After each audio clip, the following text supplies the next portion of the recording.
What's going on, guys? Today we're going to be talking about why high sense is actually superior to low sense, and that you might actually be missing out on not using it. Before we start, I want to say that I played on low sense for 4K hours and even reached the highest ranks like rank G on ESEA with it, so I promise you there's no bias here at all.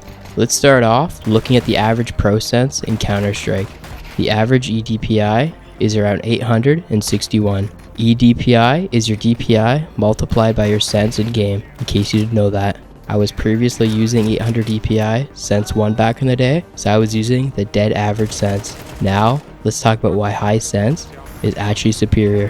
When I'm talking about low sense versus high sense, I'm not talking about just a tiny 100 to 200 EDPI higher than the average, like 1,000 or something like that. No, I'm talking about doubling that.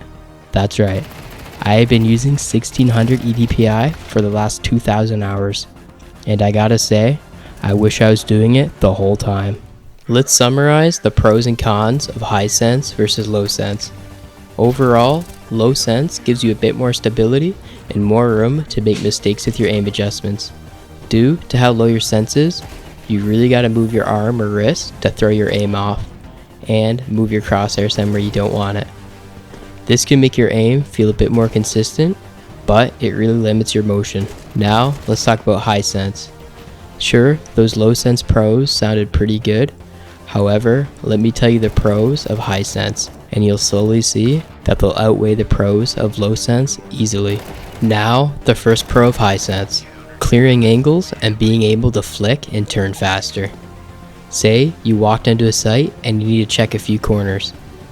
The second the enemy isn't in your first spot that you looked at means you gotta look somewhere else, all while entering the site. What sounds easier, slightly moving your wrist and being able to check all the corners and angles in less than a second, or needing to move your whole arm halfway across the mouse pad to look somewhere else? Yeah, the small wrist movement is easier and faster.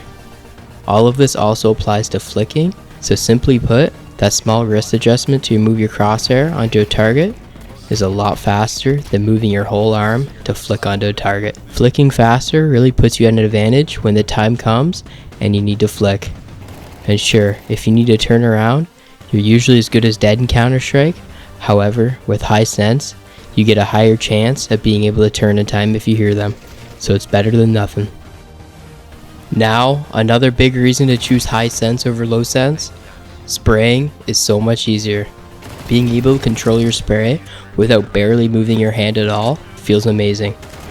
It truly feels like the guns have no recoil, since you're barely moving your hand at all. It takes a bit of getting used to, but it really lets you control your recoil, and the best part, you never have to readjust your hand after a spray like you would on a low sense, since your hand is hardly moving in the first place. I used to hate having to move my mouse all the way down to the bottom of the mouse pad during a spray, and then needing to move it back up to readjust.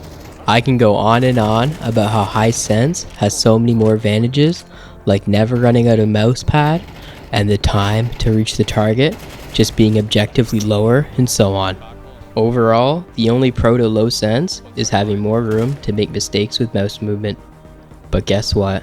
Mistakes can be corrected. So all you gotta get good at on high sense is being able to control your mouse better and knowing how to move it and keep it still, which is all super easy, so all it takes is time to get used to it. This is why high sense is worth it long term. Hope you guys enjoyed. Remember to like and sub. Now peace out. GG.